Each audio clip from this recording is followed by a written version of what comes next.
the killing claw of a velociraptor, the talons of birds of prey, top of the food chain, the ultimate predator. Eagles, hawks, owls, vultures, rulers of the skies, hunters and masters of flight. Welcome to Predators on Wings.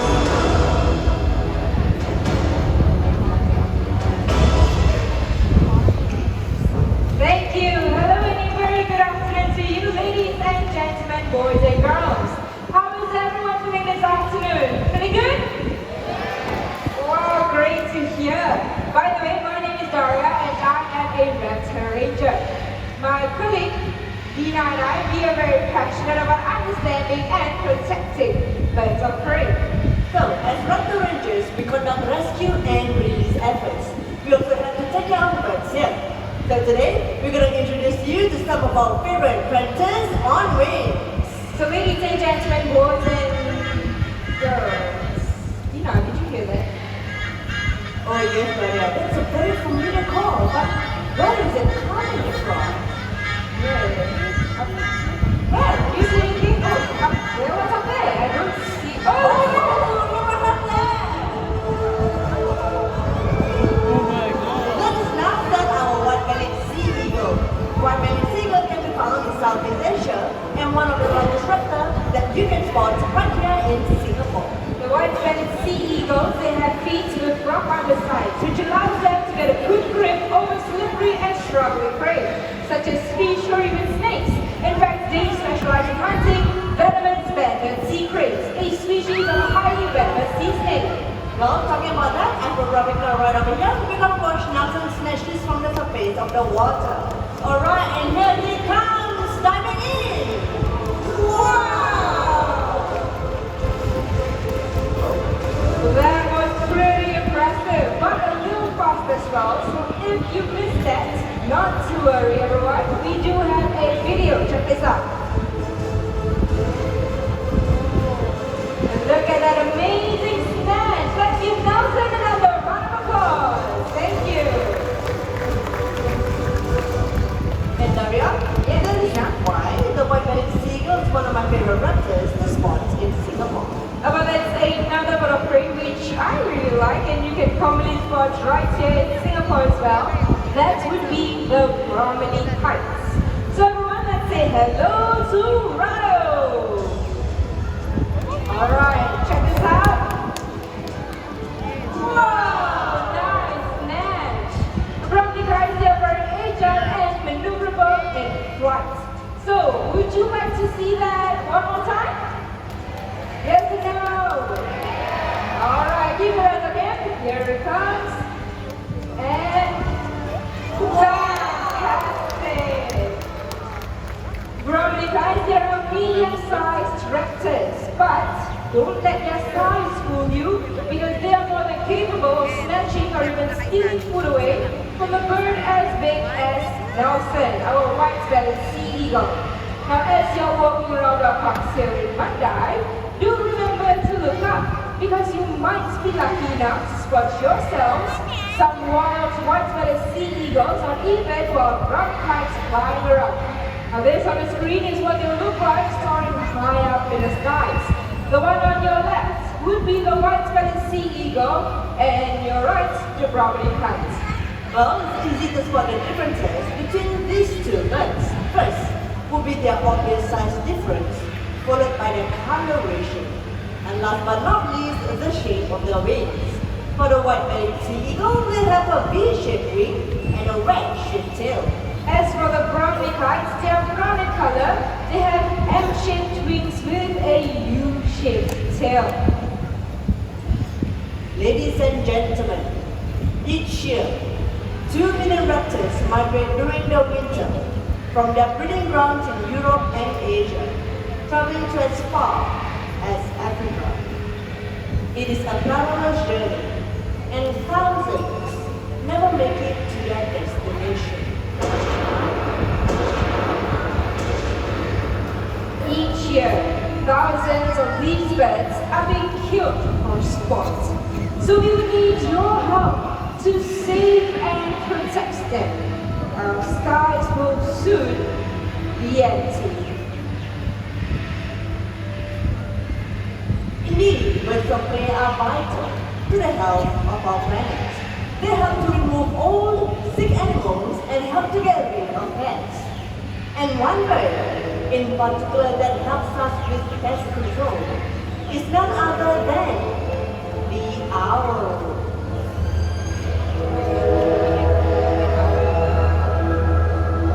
So everyone, let's welcome Eclipse, our Malay fish owl.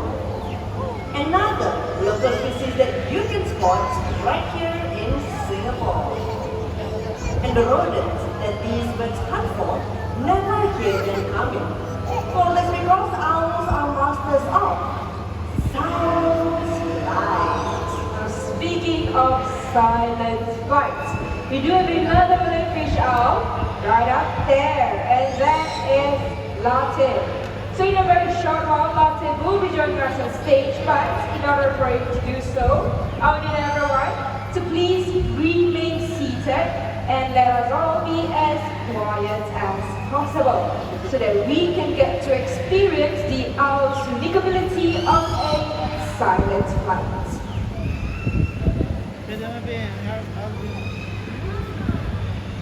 Well, I'm pretty sure none of you heard anything apart from this call. Let's give him a big hand. Thank you. And the reason why owls are capable of silent flight is because they have very soft edges at the tip of their feathers, which alters air turbulence and absorbs noise, making their flight as quiet as a whisper.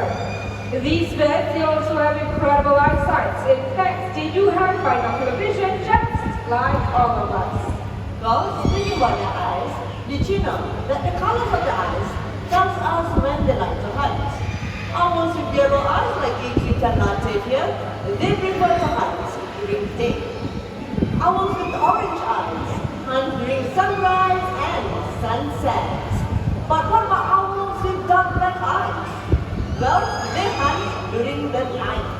I'm pretty sure it's a well-known fact that owls are capable of turning their heads all the way to the back. But the question I have for everyone here is, how many degrees can an owl turn its head for? Does anyone know? 360, 270. Okay, hold on, a lot of 270. Most of you got it right. The correct answer is indeed 270 degrees. So well, now give us a round of applause. If you're wondering what does 270 degrees look like, well, take a look at the screen. We have a demonstration. And all the way to the back. Very impressive. It is a common misconception that owls can turn their heads up to 360 degrees. But that would be a full circle. And if the owl were to do that, they would actually sprain their necks. So we do not want that happening to them. And right now it's time for a lovely owls, Latte and Eclipse to make their way back home. Can all of you wave and say bye-bye? Thank you very much, Latte and Eclipse, our lovely Malay fish owls.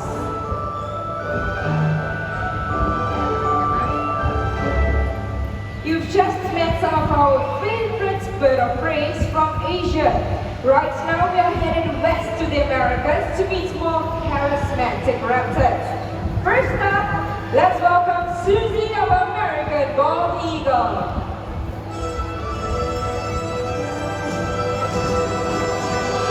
This year, Susie here, she's over 33 years old. She has been with us for more than 27 years.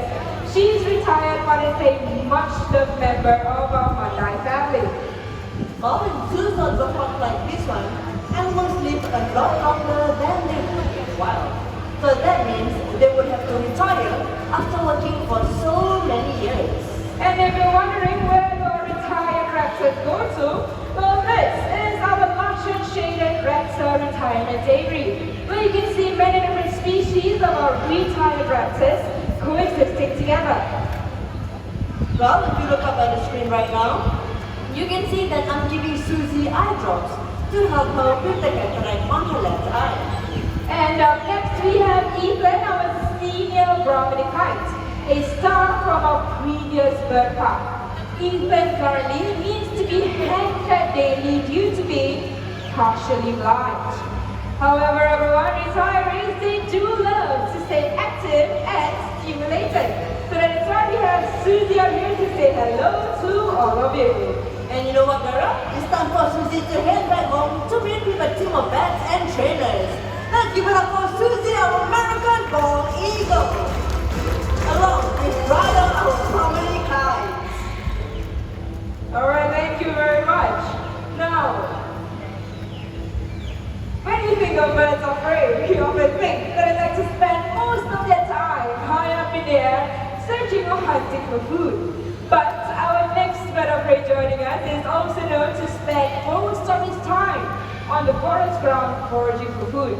So as you can see, Dina has set up a stage for our next predator, who looks like a falcon with sharp beak and talons, but he behaves like a vulture and will sometimes feed on carcasses. So coming from South and Central America, let's meet Raul, our sun-crested caracara. Good afternoon, Raul. Well, this is an unusual bird of prey. He uses his long legs to walk and forage skillfully. Right now, Raul is very busy looking for the treats that are hidden underneath these rocks. And in a while, they'll be looking for insects and worms. Alright, Mr. Raul, have you checked all the rocks? You want to check all the score? What about this one over here, sir? There you go, let's give him a big round of applause. Thank you. But, what if the insects were to fly and take off? Well, they're able to do vertical flight into the air, just like this. Dina, I think he can do much higher, right? Higher. Alright, Mr. Raul. On a count of 3. 1, 2, and 3. There you go. Wow, very impressive. But seeing that one is never enough, right? Even Raul is not satisfied. We're going to do that one more time. Get your cameras ready, everyone. Okay, Very excited. Yes, very excited. Okay, all the way down here. And 1, 2, 3. All the way up. Wow. Fantastic. You've done a wonderful job, Raul. It's time for you to head back home. And you know where home is? All the way to the back. Thank you very much. Let's give it up for Rahul, everyone, our southern-crested caracara.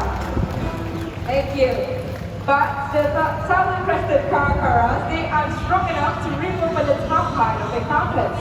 They will need some bird friends to do the hard work first. Bird friends like vultures. However, vultures, they are widely misunderstood birds of prey. You know when you watch TV, they often portray vultures as evil birds, soaring high up in the skies, with ominous music in the background and a sense of impending doom. Well, we are here to tell all of you the real story. Vultures are nature's cleanup crew. They use columns of air to fly and glide, searching for carcasses, using their strong sense of sight and smell. Vultures help to prevent the spread of contagious diseases. With that, let's welcome our first vulture, Zina, our turkey vulture.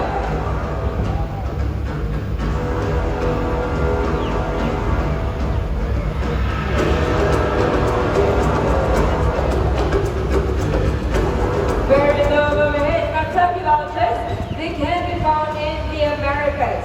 And they're one of the few with a finely tuned sense of smell. So that means when there is a carcass nearby, turkey vultures will be the first ones on the scene, followed by the bigger vultures who will rip open the top part of the dead animal. Another fun fact about turkey vultures is that they have really acidic stomach acids. Their stomach acid is as acidic as car batteries, which is close to almost 0 pH level. And this actually helps them to digest carrion pretty well. Zina has done a lovely performance out here. It's time for her to head back to her trainer. Let's put our hands together for Zena and Ruana with Turkey Voucher.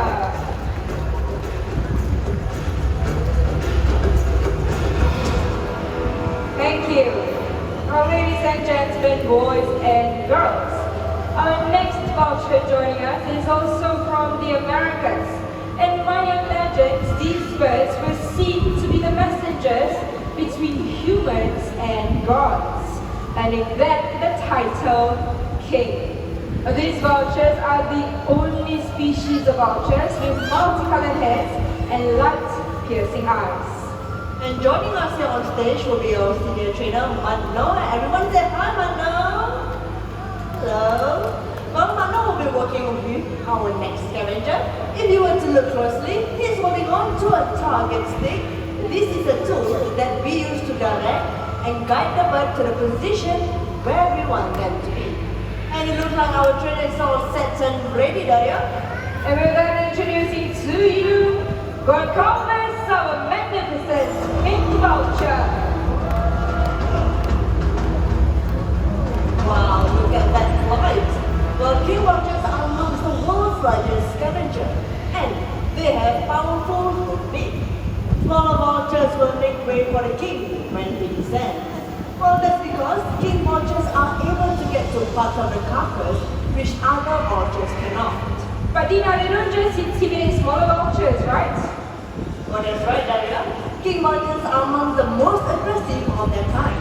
And up close, you can hear them hiss as they approach. So that is why we're letting our senior trainer to work very closely with Don Calvin. And our king is already heard back home. Let's give him a royal stand up from Calvin, our King Vulture. Thank you. Ladies and gentlemen, boys and girls, keep your eyes on the screen. That looks like a scene of chaos. A bunch of greedy birds competing and stripping a large carcass right down to its bones. Well, Dina, to me, this looks like a very disorganized feeding frenzy. But Daria, what if I were to tell you that vultures are social species and they respect their place in the pecking order? So, when vultures gather, there is a feeding protocol. That's right, so let's welcome our next guest, the beast, our African white-backed vulture.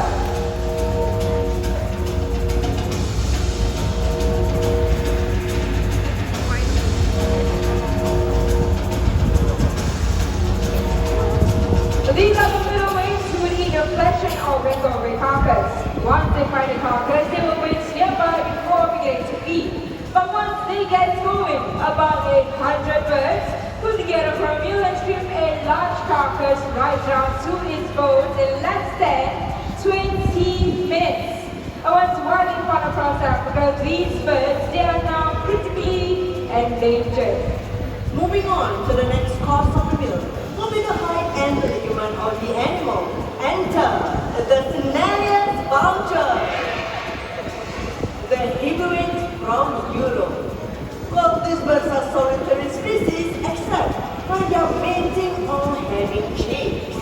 They prefer to feed in smaller groups. And our meal right there has strong gripping feet and a powerful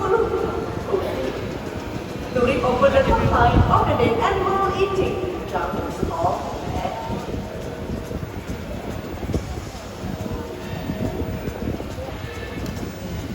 Sorry, give us a minute. So it's quite a show over there, very excited to join us. Now we do have two more scavengers to join us. Not talking about the miners over there. Hold on to your seats, everyone. Let's welcome our American storms.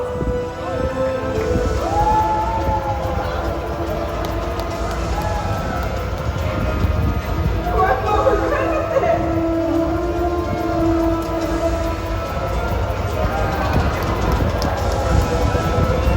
These birds are net-like beak and stud, all their fins. Although they are not vultures, they coexist and join them in the big feast. Speaking of vultures, did you know that 11 species of vultures in Africa help to clean up to 70% of the continent's carriers? We will all be in a lot of trouble without vultures. Isn't that right, Daria?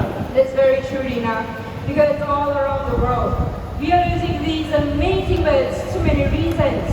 Reasons like deforestation, electrocution, poisoned carcasses, and even superstitious beliefs. Many around the world are now critically endangered, and conservation efforts would be the only way to save these birds from becoming extinct. I believe they deserve a lot more appreciation, so why don't we show them some appreciation right now by giving them a big round of applause. Thank you.